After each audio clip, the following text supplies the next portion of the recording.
I was born in Banbury, in Oxon, and I stayed there for 9 weeks. Then I left.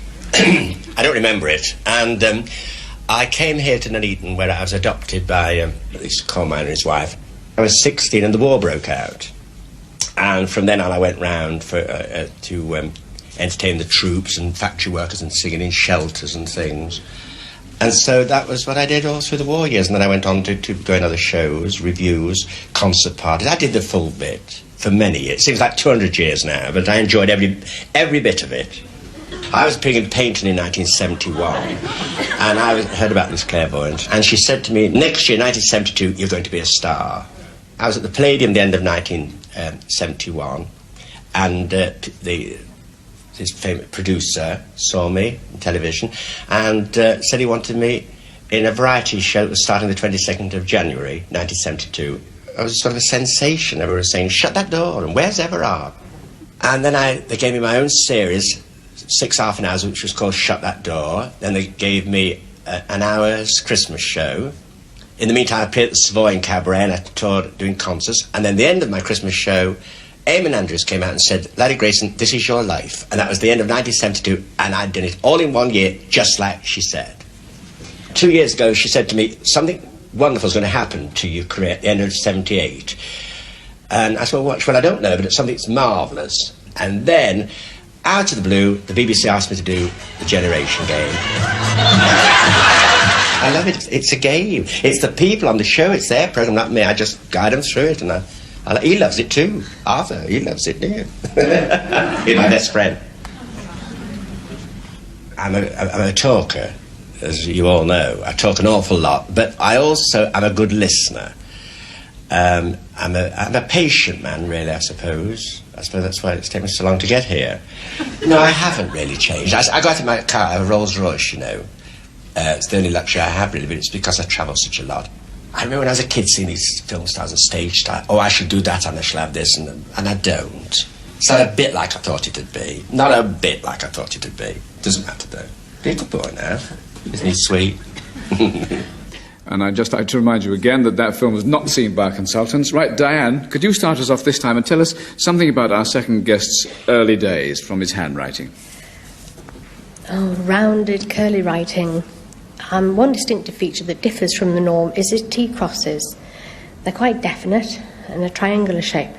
This would seem to indicate that this man was under the influence of a very strong personality as a small child. There's discipline, there's a lot of strength early on. At the same time, that curly writing makes me think that this was a little boy that possibly liked dressing up. Interested in people. Very imaginative child, indeed, he would always be. He must have been precocious because it shows that he has tremendous wisdom right from a young age, but that his parents may not have understood him very well. Well, all the words, I notice, are very close together. This man needs people and enjoys people. He wants people around him. There are lots of breaks and printed letters in the writing. He's very quick to spot an atmosphere. He's highly intuitive. Curly, rounded, rather fussy writing. He's creative, rather fussy, full of fun. I think he'd make a good friend. Now, I must remind everyone that he's a Virgo, so that he's a hard worker, and people that work with him may find that he's a little nitpicking or a little critical or bossy at times, but that's because he wants things to be done perfectly. He's deep down inside very, very sensitive, and while he may have friends, he may spend most of his life alone, possibly with pets rather than with human beings in his house. Yes, he has a poodle, so I can tell you that much. And a loner, you say. What about his appearance and health, Diane? Neat and natty. Neat and natty? Oh, yes. Attention to detail. He's not missed anything out. In fact, he's overdone the punctuation. At one point, he's put a full stop and a question mark. The whole writing is a bit quivery. He is very highly strung. I don't know if he needs a tonic or what, but he... No, Frederick. Appearance and health. No, appearance, I would think he keeps very slim because he's Virgo, and he will be very, very sure that he doesn't put on too much weight. Also, because he's in the public eye, he wants to look good. I think he has excellent health. The weakness for Virgos, as usual, is stomach, but he has Mars in Leo, which gives him good recuperative power, so that anything that he had... He was probably a sick child more than a sick adult. Bang on. That's how it was. I can tell you now you've said that. His career. Now, what do you see there, Diane? Well, the largest letter that he has drawn is a capital I. And this will indicate that he has got an ego. It's very much in the spotlight. He's creative. He seems to have a poetic attitude to the world generally, but whatever he does, it will be himself that he's portraying. He may have tried several things. He may have even worked in a hospital at some time in his life, or caring for other people. But there's also possibilities of using his voice in teaching and encouraging others. But as an entertainer, he will achieve his greatest success in life.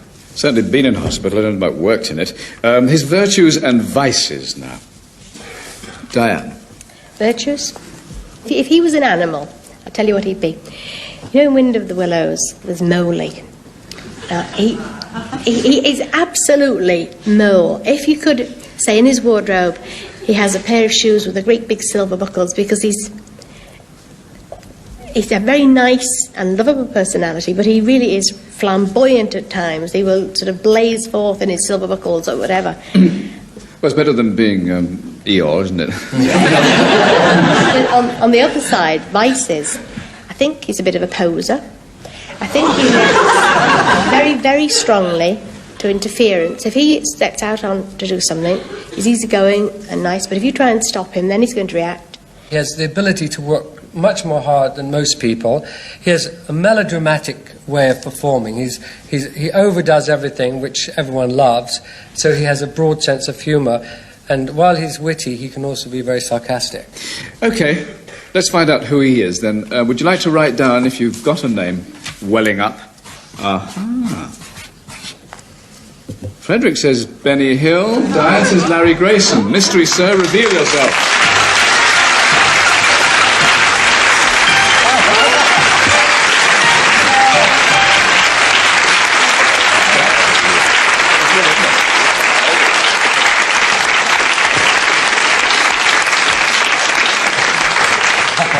Well, Larry, they had you pinned down, didn't they? Oh, my goodness, yes, they did.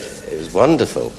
Yes. How many out of 20 do you reckon? Oh, 90, out of 20? Yes. 18. 18. Where were they slightly off in you? Well, I was a bit confused, Michael, about working in a hospital.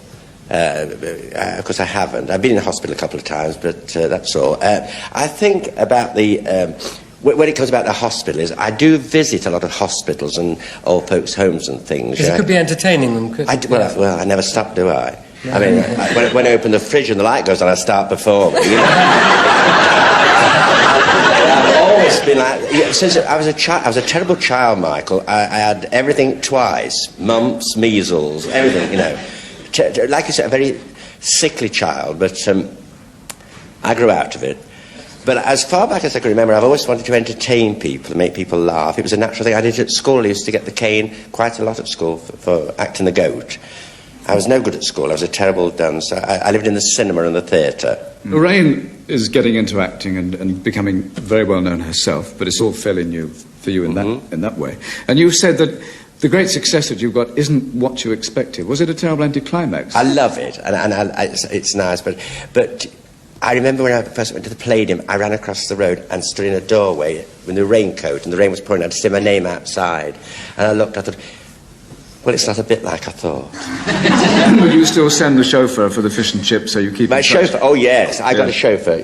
I don't drive, you know, I don't drive. And I have fish and chips in the back of the car. I go to the theatre, I say, goodbye, I love you all very much, goodbye, and I drive off, and I say, round the corner quick to that fish and chip shop. And we've got a spray in the car to spray the car out, you see, because, you know, it smells of fish and chips.